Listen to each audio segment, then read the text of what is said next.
Welcome, my beautiful weebs. It's gothJon with another episode of the Weebish podcast. Sorry it's been a while. I've been busy. We've been recording our 2-act podcast, trying to get an episode every 2 weeks, and I've really neglected the solo John rants about anime. We had an anime conversation. We were just sitting close together. Yeah. So it's kind of like one of those conversations that you have with somebody you meet at like a job site or something like that, and you find out they're into anime, and you're like, holy shit. And we have so much in common. This is awesome. I thought I was the only one.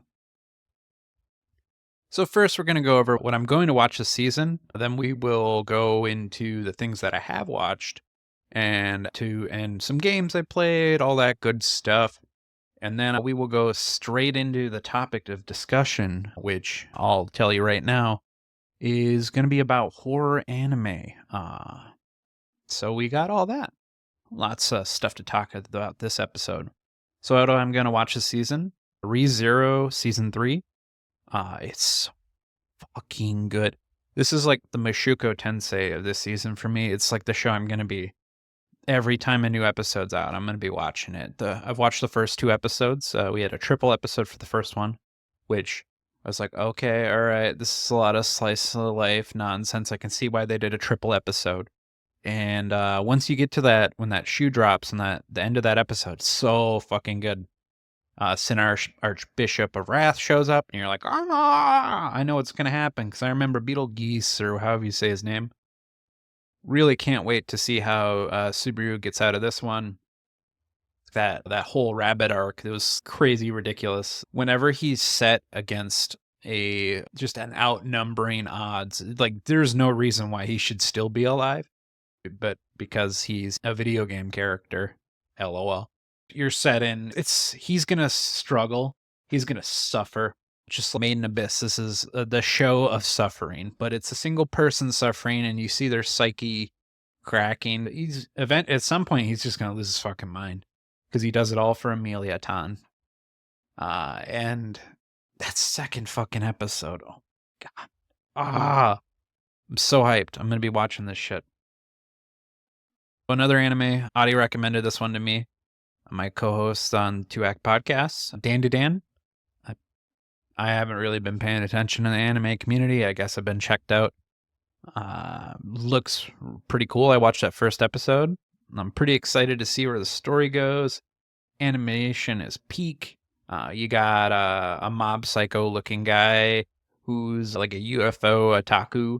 And then you got a chick that believes in spirits, because I think it's like one of her family members is a spirit medium, and she thought it was really dorky, and she's doing like L's and stuff. And I'm really liking that. It's really mob psycho-y in a way that it's very goofy and fresh and interesting. Maybe a little bit reminding me of Mob Psycho 100 and that other 100 anime that's a zombie one I can't remember the name of right now. It's something different. Something not different that I will be watching this season will be Bleach. It's still the blood arc. We're going into another core. I haven't watched the opening episode of this season, but I know what to expect. Lots of epic fights and sick-ass Espada music where I'm just going, yeah. Sorry for that.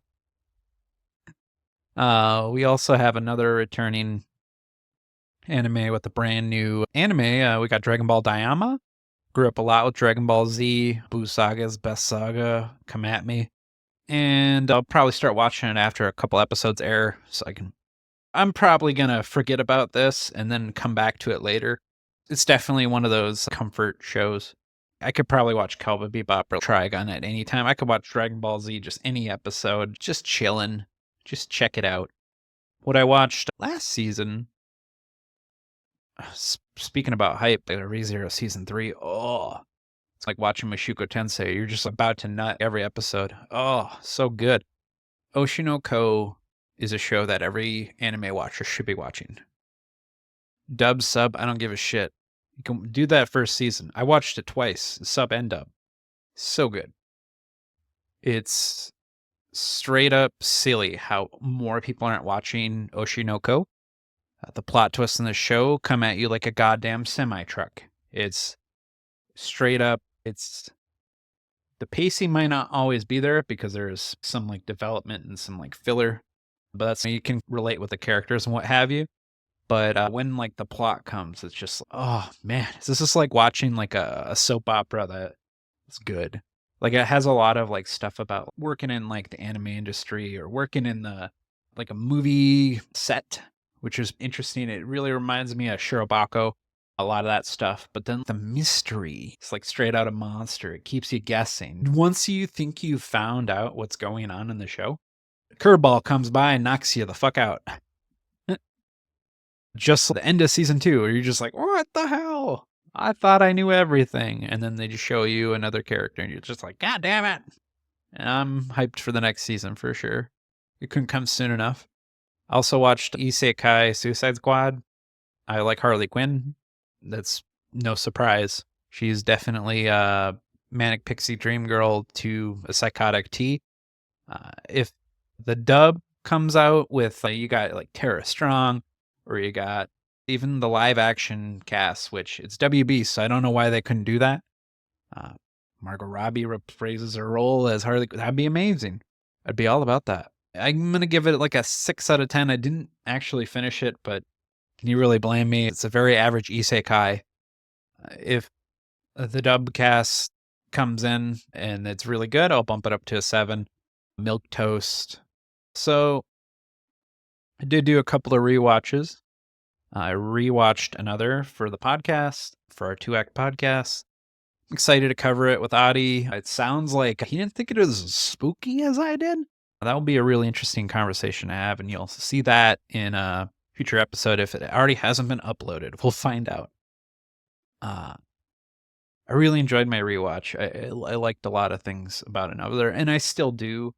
It's a very cozy anime that came out in the 2010s, and I was well into the anime deep end with no life preserver. I was just full in. I was watching everything, and anything that was talked about, I was probably watching it. All the popular stuff. But now there's so much stuff, it's hard to keep up. And then I rewatched a couple episodes of Overlord with my girlfriend. Shit's still good. It's a good, cozy show to watch. It's like evil isekai. He's stuck in a video game world. It's good shit. Can't wait till she gets to the season that I watched where I dropped the whole show. That'll be interesting, because the thing about these isekai shows is when they run too long, they like run out of steam. You get your like general premise down, like the first couple arcs are good, and then it goes well into the world building way too much and about like politics. And politics in the real world is already boring, but once you do start doing politics of this fantasy world, I'm so looking at my phone, not paying attention to the show, which is really hard to do when you're reading subtitles, which at that point you just pause it, turn it off, and just not come back, which kind of sucks, because there's a lot of shows that I like that first season of, like Log Horizon. The first season of Slime was really good. I love all these shows. I like all the opening songs. I get hyped. And then I'm excited for that next season, and then it comes out in a couple of years later, and then I don't know if they're being faithful to the manga. Maybe all the light novels and the manga, like that world building shit is just really drilled in there, maybe. I don't know. I don't know if it's filler. I'm not sure. There's a lot of shows that do this, and it's annoying. Like even the freaking How to Pick Up Girls in the Dungeon show. Like even that one went like, it's just And the Shield anime, don't even get me started with the Shield anime. Oh, there's so many good isekais the first couple seasons, and then it's like when you have too much of a good thing. It's like cheesecake, you can only have one slice. So let's go into some games I've been playing. You know me being the avid gamer. Probably to problem levels of gaming. Obviously, I'm still playing Magic Arena and Magic the Gathering Arena, or whatever you call it, and doing that part-time job. Just just logging in, doing my dailies, and logging off. Really, just waiting for Pioneer to finally come out on the format. Explorer is cute, but they don't have the deck I want to play. Like I just want to play a gross hexproof deck, which Who knows if that's even in the client right now. They're too worried about putting alchemy cards in. Who gives a shit about that? I sure as fuck don't. Get your alchemy cards out of my fucking brawl. I love historic brawl. It's 100 card format. It's almost like Commander, but then you have these goofy ass alchemy cards that ruin the whole fucking game. There's an entire deck about stealing cards out of your deck. It's heist. It's gross. And then you have even more gross things that come out because the physical card, like limitations. Also been playing Marvel Snap. Once I play this game a little too much, I get sick of it.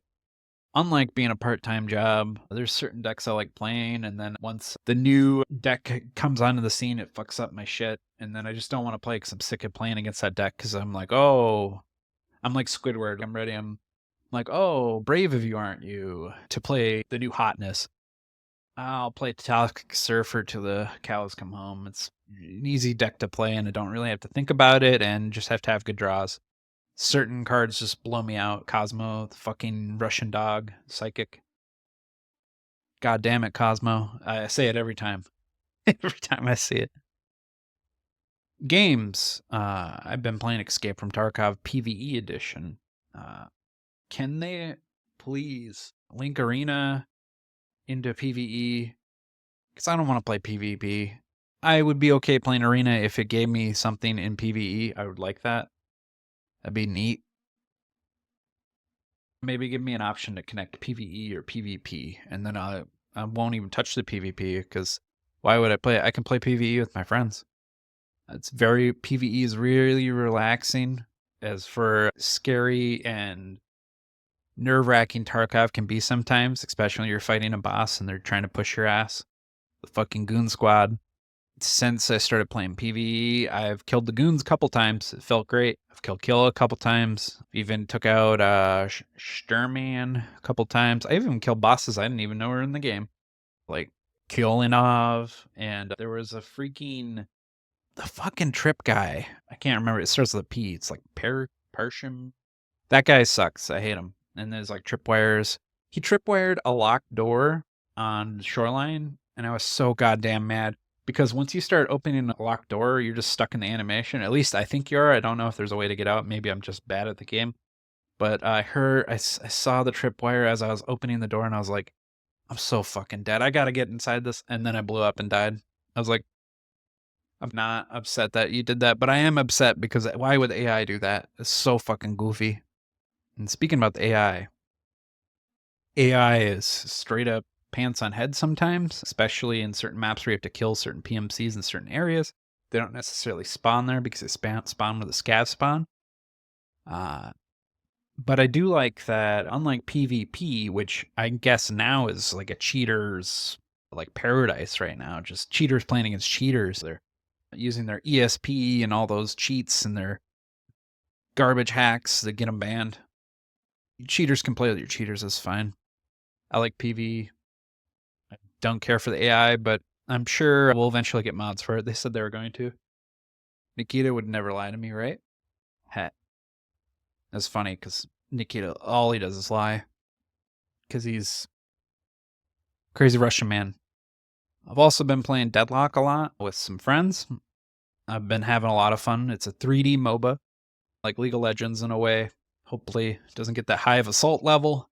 Although some of my friends, ooh, they are salty bitches. I can only hope it doesn't go the way of Overwatch 2. It's just being over monetized, $40 skins, crossovers. I don't mind the crossovers just as long as they're well priced.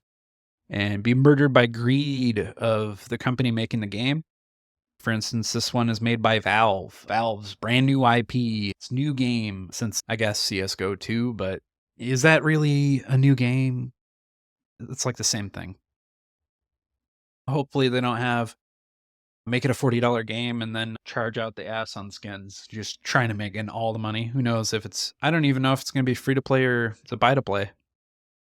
I hope it's free to play because I don't have to buy it, but then, where are they going to get their money? I've also been playing TCG Cards Shop Simulator, which I really didn't think I was going to play this one. I saw my friends playing it, and I was like, okay, why are they playing that? And I watched them play it, and they're open up packs, and I'm like, ooh, I like packs. I didn't really think I was liking this one. In fact, I thought I was gonna do the play it for 2 hours and return it, but it was only like 17, $18, and holy fuck is it addicting. It's my job away from my job. It's fun. You run a shop, you have smelly customers come in, you chase them around with cans of rose spray. It's a can of Axe that smells like roses. If you can find that game under $20, and as long as they don't raise the price, it'd be a steal not to buy it. Uh, I tried there's a roguelike demo that I tried. Seemed interesting. It's RTS roguelike, which it's a weird combination. A Rogue Command, pretty fun. I've also played Risk of Rain 2, played a couple of games of that. That game's still fun. It just takes so much fucking time to play that game. And then trying to coordinate people to play it with, it's just, oh my God. You almost need a job just to set that up. So now we're going to go into our topic discussion. I have a serious question to ask the anime community. Why is there no good horror anime? So here's a couple of anime that are considered horror by my anime list, which whether or not you agree with them, it's whatever. It's anime genres are like music genres. They don't actually mean anything, but they give you like a general idea of what to expect. For instance, something that I'm going to review in the 2-act podcast. We got another. On the spookiness meter, I give it 1 spooky skeleton out of 5. It's not actually scary. I like that show, but unfortunately, the only thing spooky is the goddamn dolls. And they don't move, so I guess it's only 1 out of 5 spooky. We got Tokyo Ghoul. It's a vampire anime. It's got a famous intro or outro song that I can think of inside my head that has a really high-pitched guy, and it screams like Linkin Park. I give 2 out of 5 on the spookiness meter for that. 2 ghouled out eyes out of 5. Yeah. We also have Parasite the Maximum, which is body horror. And I will give that one 3 Cronenbergs out of 5. It's a little creepy, just thinking like your eye is controlled by an alien.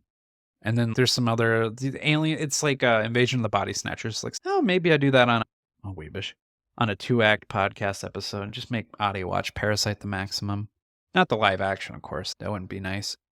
So we also have Devilman Crybaby. Great music. It's like a techno rave party of blood. If Blade, the scene in the techno rave club with the blood going all over the place, if that was like a manifestation of an anime, Devilman Crybaby would be it. And I give that one 2 crying babies out of 5. On the spookiness meter, of course, I would obviously not rate anything out of 5 if I were going to rate it. So we got Danganronpa Season 1.